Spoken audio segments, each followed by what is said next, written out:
Bismillah. Assalamualaikum warahmatullahi wabarakatuh. Innal hamdalillah nahmaduhu wa nasta'inuhu wa nastaghfiruh wa na'udzu billahi min syururi anfusina wa min sayyiati a'malina. May yahdihillahu fala mudhillalah wa may yudlil fala hadiyalah. Allahumma shalli ala Muhammad wa ala alihi wa sahbihi ajma'in. Amma ba'du. Rabbi syrah li sadri wa yassir li amri wahlul 'uqdatan min lisani yafqahu qawli. Rabbi zidni ilma warzuqni fahma. Amin. Anak-anakku sekalian, para santriwan dan santriwati Pondok Pesantren Tahfidzul Quran Al Azam SMB ITQ Bina Insani yang kelas 8 ya, atau kelas 2. Bagaimana kabarnya? Ya, semoga dalam keadaan baik dan sehat semuanya ya. Ya, anak-anakku sekalian, kita lanjutkan pembelajaran hadis. Kalau kemarin kita sudah mempelajari hadis yang pertama. Hadis tentang apa kemarin anak-anak? Masih ingat gak? Tentang larangan marah ya. Ketika ada seorang laki-laki yang datang kepada Rasulullah, kemudian ausini, beliau menyampaikan la taghdab, faradda miraran qala la taghdab, jangan marah. Nah, ini kita lanjutkan untuk hadis yang kedua di kelas 8 ya. Bagi yang membawa buku, anak-anak bisa dibuka bukunya halaman yang ke 255 ya, anak-anak sekalian. Ya, sudah dibuka ya. Oke, halaman 255, Ustadz bacakan saja langsung ya, disimak. Bismillah. An Abi Ya'la Syaddad ibni Ausin radhiyallahu anhu an Rasulillahi sallallahu alaihi wasallam qala innallaha katabal ihsana ala kulli syai'in fa idza qataltum fa ahsinul qitlata wa idza dabahtum fa ahsinu dzibhata wal yuhidda ahadukum syafratahu wal yurih dabihatahu, rawahu Muslim. Hadis ini diriwayatkan dari Abi Ya'la Syaddad bin Ausin radhiyallahu anhu ya. Kemudian sabda Rasulullah sallallahu alaihi wasallam, innallaha katabal ihsana ala kulli syai'in. Innallaha, sesungguhnya Allah, katabal ihsana, menetapkan sebuah kebaikan, ala kulli syai'in, kepada atas segala sesuatu. Fa idza qataltum fa ahsinul qitlata, ketika engkau membunuh maka berbuat baiklah di dalam membunuh itu, bunuhlah dengan cara yang baik. Wa idza qataltum wa idza dzabhtum fa ahsinu dzibhata, dan juga ketika menyembelih maka berbuat baiklah ya, baikkanlah di dalam menyembelih itu ya, atau menyembelihlah dengan cara yang baik. Wal yuhidda ahadukum syafratahu, dan tajamkanlah pisau kalian.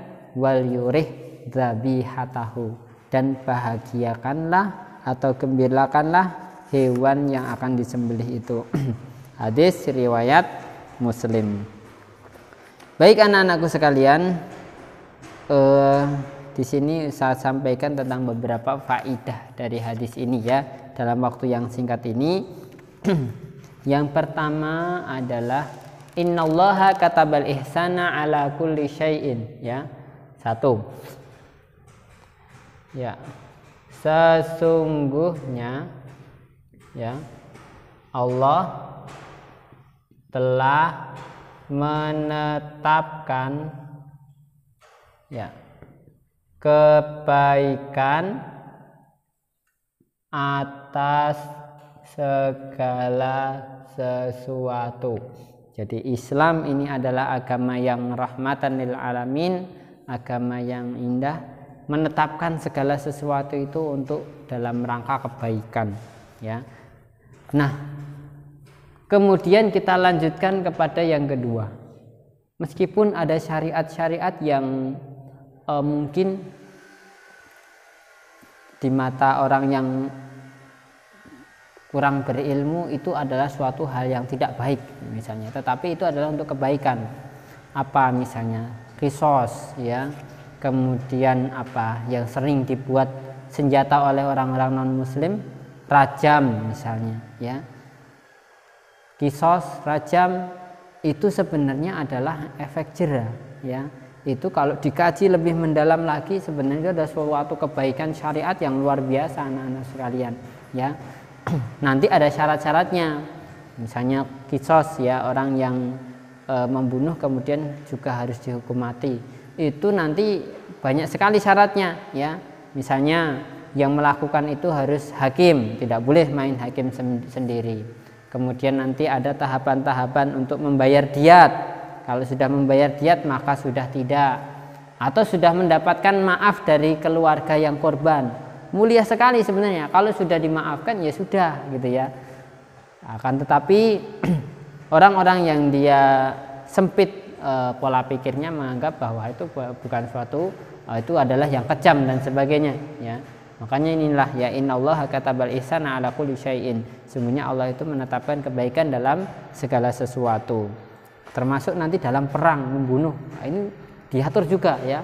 Luar biasa ini agama Islam ini ya. Dalam membunuh itu pun nanti akan diatur.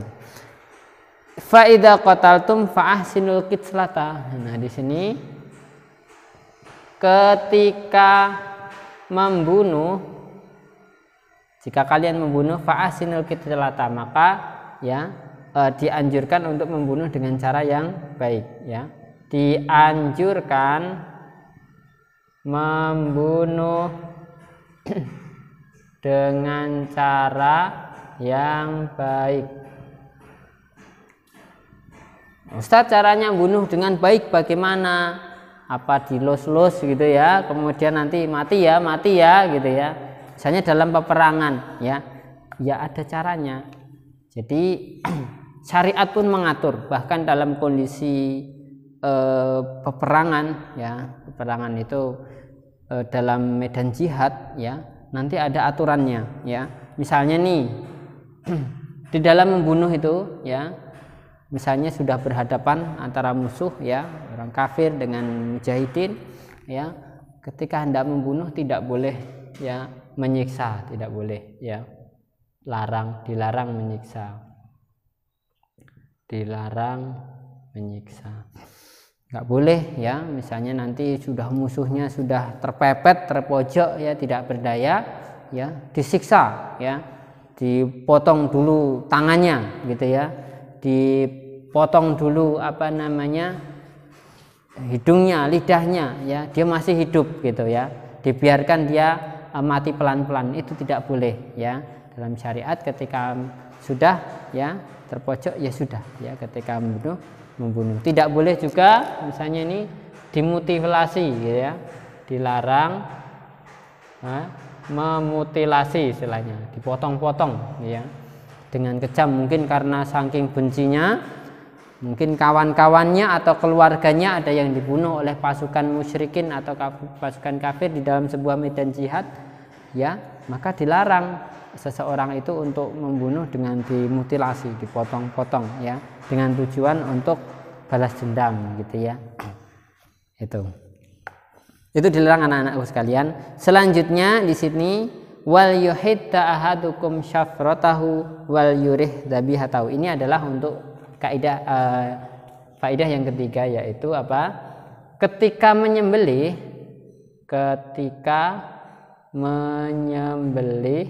ya,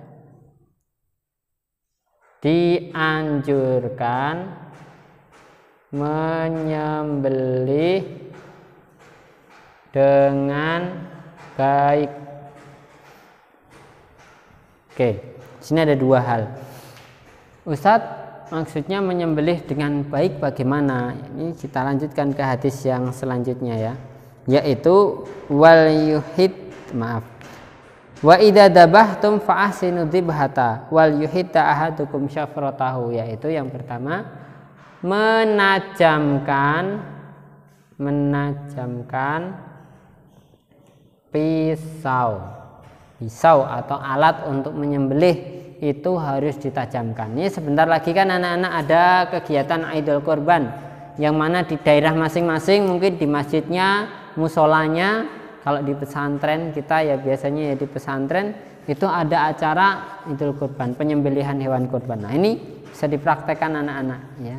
Bagaimana untuk menyembelih itu harus dipastikan bahwa pisau yang digunakan untuk menyembelih itu adalah pisau khusus yang memang sudah benar-benar tajam. Makanya anak-anak kalau melihat biasanya jagal yang biasa dia bertugas untuk menyembelih hewan kurban atau hewan yang lain, itu biasanya dia pisaunya adalah pisau khusus. Beda dengan pisau untuk daging, beda dengan pisau yang digunakan untuk memotong tulang, biasanya khusus ya. Nah, itu karena memang harus terjamin untuk ketajamannya. Jangan sampai pisau yang digunakan untuk menyembelih ini pisau yang dia masih istilahnya belum tajam, ketul gitu ya bahasa kita. Kasihan mungkin menyembelih hewan ya yang sudah siap untuk disembelih, sudah dipegangi, harusnya ada 2 urat 3 urat yang terpotong, baru 1 yang terpotong, kemudian wah susah, nggak bisa nih, udah ganti lagi ya, nyari pisau yang lain lagi ya. Itu hewan sudah tersiksa di situ ya, sudah berdarah-darah, kemudian ternyata alat untuk memotongnya kurang tajam pisaunya. Ini menyiksa ya, kurang beradab di dalam membunuh ya. Sunnah dalam menyembelih adalah dengan cara ditajamkan pisaunya. Maka anak-anak sekalian, jika bapaknya, kakaknya untuk penyembelihan hewan, pastikan dulu bahwa di dalam menyembelih nanti sudah tajam ya. Anak-anak bantu untuk mengecekkan karena ini termasuk sunnah ya. Nanti ada yang lainnya itu tidak boleh dengan kuku, tidak boleh dengan tulang ya. Itu untuk menyembelih itu tidak boleh ya. Harus memang sesuatu yang tajam gitu ya. Kemudian selanjutnya adalah wal yurih dzabihatahu, dan yurih dzabihatahu itu adalah menggembirakan atau menyenangkan ya, menyenangkan hewan sembelihan. Jadi hewan yang nanti akan disembelih itu anak-anak, sunahnya itu digembirakan, disenangkan. Jadi hewan yang mau disembelih itu dia mungkin sudah perjalanan jauh ya dari tempat pedagangnya, dibawa ke masjid mau disembelih. Itu dia sendiri sudah merasakan bingung dengan daerah yang barunya ya.